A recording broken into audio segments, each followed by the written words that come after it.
वक्त कितने जल्दी रंग बदलता है अपना, आज एक मरतबा फिर से ये साबित हुआ है। 2023 में बाबर आजम को कप्तानी से रिमूव किया गया था और 2024 में अक्टूबर के महीने में इंग्लैंड के अगेंस्ट टेस्ट सीरीज खेलते हुए बाबर आजम को ड्रॉप किया गया था और कहा गया था कि बाबर आजम की इस टेस्ट टीम में जगह नहीं बनती।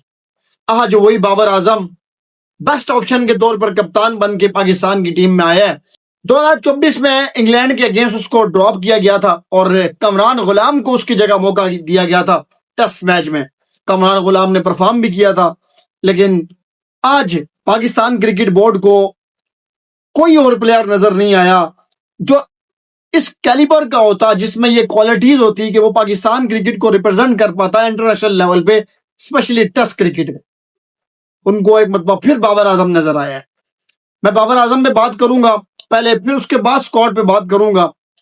बाबर आजम का कैप्टनसी में रिकॉर्ड बुरा नहीं था, लेकिन बाबर आजम को ख्वाब रिमूव किया गया था टेस्ट कैप्टनसी से। शान मसूद इंग्लिश अच्छी बोलता था, इसलिए वो शान मसूद जिसने पाकिस्तान क्रिकेट को 3 साल के अंदर टेस्ट क्रिकेट को स्पेशली बर्बाद करके रख दिया था।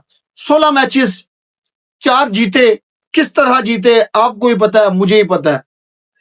12 मैचेस हारे, अवे में हारे। एक मैच हम 3 साल के अंदर अवे में नहीं जीत पाए 2023 के बाद, एक मैच। ये हमारी टेस्ट क्रिकेट का हाल है। और उस शान मसूद को हमने अपॉइंट किया था इंग्लिश अच्छी बोलने की वजह से, और भाई साहब बाबर आजम को रिमूव किया था और हमारी टेस्ट क्रिकेट दिन ब दिन नीचे जाइए। बिल्कुल पाकिस्तान की मैनेजमेंट उस वक्त भी शायद यही मैनेजमेंट थी, आकिब जावेद भी था, सिलेक्शन टीम भी यही थी। इसलिए मैंने कहा कि वक्त कितने जल्दी अपने रंग चेंज करता है, ये एक मरतबा फिर साबित हुआ है। बाबर आजम की कप्तानी जब थी ना, उस वक्त उसकी परफॉर्मेंस बड़ी आउट क्लास थी, बड़ी कमाल तगड़ी परफॉर्मेंस थी। 35 इनिंग्स थी उसकी, 1727 रन थे, जिसमें 50 की एवरेज थी, 400 थे, 11 50 थे 35 इनिंग्स के अंदर। बहुत कमाल और बहुत तगड़ी परफॉर्मेंस थी। अला कप्तान भी ना उसने कुछ बुरा नहीं किया था। 20 मैचेस में उसने कप्तानी की, 10 मैचेस वो जीता, 6 मैचेस वो हारा और 4 मैचेस ड्रा हुए। श्रीलंका में जाके श्रीलंका को हराना। और स्पेशली मैं एक और आपको चीज बताता हूं कि बाबर आजम ने अवे में ज्यादा मैचेस जीते हुए हैं बनिस्बत होम में। होम में उसने इतने मैच नहीं जीते थे जितने मैचेस उसने अवे में जीते हैं। 7 मैचेस उसने अवे में जीते हैं और 3 साल से हम अवे में एक मैच नहीं जीत पाए। क्या ये कंपैरिजन बनता है? कप्तानी में मैं आपको बात कर रहा हूं, बैटिंग में तो बाबर के दूर दूर भी नहीं था शान मसूद, लेकिन कप्तानी में भी अगला बंदा 20 में से आपको 10 मैचेस जितवाता है, विनिंग परसेंटेज 50 की है, 4 आपके ड्रॉ होते हैं और 6 आप हारते हैं। आप उसमें व्हाइट वॉश करते हैं, साउथ अफ्रीका को, श्रीलंका को हराते हैं, बांग्लादेश को हराते हैं, ऑस्ट्रेलिया को आके इधर ड्रॉ करवाते हैं। तो मतलब कि कप्तानी में तो फॉल्ट था ही नहीं, ना ही बल्लेबाजी में फॉल्ट था। अब लोग कहेंगे 3 साल से 100 नहीं आया। भाई साहब 100 नहीं आया, लेकिन उसकी परफॉर्मेंस डाउन थी। जितना प्रेशर उस पे था, सोशल मीडिया आप उठा के देख लें, ये लुंडे लपाड़े जितने भी थे यूट्यूबर साफी, वो उसको तनकीद करते थे। किसी भी प्लेयर को अगर आप इतनी तनकीद करेंगे, उसके नाम पे ये व्यूज लेते थे, क्योंकि बाबर का नाम जहां चलता है व्यूज ठीक ठाक मिलते हैं। तो बाबर आजम इतने प्रेशर में था, इसलिए उसका 3 साल 100 नहीं आया। लेकिन जो लास्ट पीएसएल उसकी गई है, out class performance, man of the tournament वो रहा है, उसके बाद टूर्नामेंट वो जीता है, कप्तानी उसकी आउट क्लास थी। आकिब जावेद ने कहा कि यार हमने पीएसएल को नहीं देखा, प्रेस कॉन्फ्रेंस में हमें बेस्ट ऑप्शन इस वक्त बाबर आजम लगा है और बाबर आजम को ही इसलिए हमने एज अ कप्तान खिलाया है। तो मैंने आपको बताया है कि भाई साहब बाबर आजम का कप्तानी में रिकॉर्ड कितना तगड़ा है, 10 मैचेस जीते हुए हैं, रन उसके इतने तगड़े हैं, 400 भी किए हुए हैं, और उसको रिमूव सिर्फ और सिर्फ बस एक बुग़्ज़ की वजह से किया गया था। ठीक है, अब मैं बाबर आजम को कप्तानी तो मिल गई है, लेकिन मैंने बाबर आजम को जो पिछली वीडियो बनाई थी कि बाबर आजम को चाहिए कि बाबर इस वक्त कप्तानी ना ले, क्योंकि ऑलरेडी हम जो है ना 6वें 7वें नंबर से भी नीचे हैं पॉइंट टेबल पे। ठीक है, 2 इंपॉर्टेंट सीरीज है हमारी, वेस्ट इंडीज के साथ भी सीरीज है, इंग्लैंड के साथ भी सीरीज है, लेकिन जो फॉर्म अभी उसको चल रही थी ना, अभी उसके बल्ले पे दोबारा बॉल आना शुरू हुआ था, उसको थोड़ा कंटिन्यू कर लेता, ये WTC का साइकिल खत्म होता, अगले में बाबर आजम को कप्तानी आप दे देते। अभी शान को कंटिन्यू करना चाहिए था, लेकिन अब मिल गई है, तो उम्मीद यही कर सकते हैं कि बाबर आजम वेस्ट इंडीज में अच्छे रन्स करेगा और तगड़े रन्स करेगा। कहां पर? इंग्लैंड में, क्योंकि इंग्लैंड में उसका रिकॉर्ड वैसे भी अच्छा है। तो स्क्वाड पे नजर डालते हैं। अब स्क्वाड पे क्या किया जी? स्क्वाड पे बाबर आजम कप्तान है, आमिर जमाल को शामिल किया गया है, अब्दुल्ला फजल को शामिल किया गया, उसके बाद अली उस्मान, अजान Owais, Imamul Haq, Khurram Shahzad, Mohammad Abbas, Mohammad Ali, Mohammad Rizwan wicket keeper, उसके बाद ओवैस जफर, गाजी गोरी, साजिद खान, सलमान अली आगा, शान मसूद, उबैद शाह।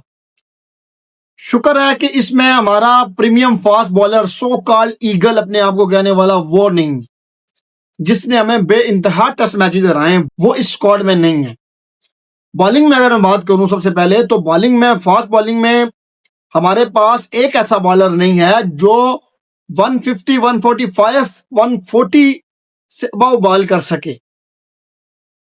यहां पर अली रजा या हारिस रऊफ में से कोई एक होना चाहिए था। देखें, कल इंग्लैंड और इंडिया के दरमियान जो मैच हुआ है, उसमें जॉश टंग ने डेब्यू किया है। इससे पहले जॉश टंग क्या खेलता था? टेस्ट क्रिकेट खेलता था। हमारा उल्टा होता है, जो भी तगड़ा बॉलर होता है हम उसको पहले T20 खिलाते हैं, फिर टेस्ट में लेके आता, बल्कि वो टेस्ट खेलता ही नहीं है। अली रजा यंग ब्लड था, यंग टैलेंट है हमारे पास, अच्छी स्पीड है उसके पास, लाइन लेंथ अच्छी है, उसको टेस्ट क्रिकेट में लाना चाहिए था। इससे अच्छा मौका कहीं भी नहीं मिलता जहां पर आपको फास्ट बॉलर डोमिनेट करते हुए नजर आते हैं, वेस्ट इंडीज में भी और इंग्लैंड में भी। आप ऐसे यंग टैलेंट को अगर इन विकेट्स पे मौका देते ना, तो वो आपको डोमिनेट करके दिखाता। ठीक है, मोहम्मद अब्बास अच्छा बॉलर है, स्विंग करता है, खुरम शहजाद भी अच्छा बॉलर है, उसके बाद भी स्विंग है, अली भी ठीक है, कदरों बेहतर है, लेकिन स्विंग के साथ साथ जब आपके पास स्पीड भी होती है तो आप बेहतर परफॉर्मेंसेस देते हैं। तो बॉलिंग में तो शहनशाह नहीं था, उसकी जगह अली रजा मेरे ख्याल से बेस्ट ऑप्शन था। आप उसको चांस देते, खिलाते। देखे ना, 15 साल का सूर्यवंशी भी तो T20 में आ गया ना, तो आप भी तो अली रजा को मौका दे सकते थे कि आओ टेस्ट क्रिकेट खेलो, लॉन्ग फॉर्मेट की तरफ आओ। T20 क्रिकेट कोई क्रिकेट नहीं है, जो असल क्रिकेट है वो टेस्ट क्रिकेट है। उसके बाद बैटिंग में अगर हम बात करूं तो यार कमरान गुलाम के साथ ना बड़ी ज्यादती की गई है। बाबर को चाहिए था कि अगर यार ये कप्तानी ले रहा था ना, तो साफ मीटिंग में बैठ के ये बात करता कि यार मैं अपनी टीम खिलाऊंगा, मैं आकिब जावेद का मशवरा नहीं सुनूंगा कि आकिब जावेद क्या कह रहा है, या मिसबाह या फिर सरफराज का मशवरा नहीं सुनूंगा, मैं अपने लड़के खिलाऊंगा और खुद जिम्मेदारी लूंगा कि यार ये मैच मेरी वजह से आ रहे हैं। कमरान गुलाम का कसूर क्या, मुझे समझ नहीं आती। वो सॉलिड टेस्ट बैट्समैन है इस वक्त हमारे पास, सॉलिड टेस्ट बैट्समैन जिसे कहते हैं, उसको लाना चाहिए था यार यहाँ पे। ठीक है, शान मसूद की प्लेयर ठीक परफॉर्मेंसेज हैं, इमामुल हक भी अच्छा है, अजान ओवैस ने बांग्लादेश में अच्छी परफॉर्मेंसेज दी थी, अब्दुल्ला फजल कुछ खातर ख्वाह नहीं कर सका था, लेकिन ठीक है वो भी। उसके बाद सऊद शकील की परफॉर्मेंस बड़ी सवालिया निशान है। इसलिए मैं कह रहा हूं कि सऊद की जगह ना अगर यहां पर हमारे पास होता कमरान गुलाम ना, ऑप्शन के तौर पे हम रख लेते उसको, तो बड़ा बेहतर होता। एक सीनियर प्लेयर आ जाता सबसे पहले, उसके पास एक्सपीरियंस भी है, और जिन विकेट्स पे हम खेलने के लिए जा रहे हैं वहां पर एक्सपीरियंस प्लेयर ही चाहिए हमें। तो पता नहीं उसके साथ क्या जिद लगाई है आकिब जावेद ने, इस वजह से उसको नहीं रख रहे, कुछ समझ नहीं आ रही। तो उसके बाद सलमान अली आगा भी हैं, मोहम्मद रिजवान भी हैं, बैटिंग हमारी कदरों बेहतर है। बॉलिंग पे स्पिनर हमारे पास साजिद खान है, नुमान अली को होना चाहिए था, बहुत बेहतर था साजिद से नुमान, मैं तो ये कहूंगा। थोड़ा सा बेनिफिट ये है कि साजिद बैटिंग कर लेता है और नुमान से उस तरह बैटिंग नहीं होती, ठीक है, लेकिन नुमान मेरे ख्याल से इफेक्ट डालता वेस्ट इंडीज के अंदर। और फास्ट बॉलिंग में कुछ कमियां हैं स्क्वाड में, तो उम्मीद है कि बाबर आजम जो आगे बड़ी सीरीज आ रही है वेस्ट इंडीज के अगेंस्ट या इंग्लैंड के अगेंस्ट, वहां डोमिनेट करते हुए दिखाई देंगे और अपनी कप्तानी में मजीद बेहतर परफॉर्मेंसेस देंगे।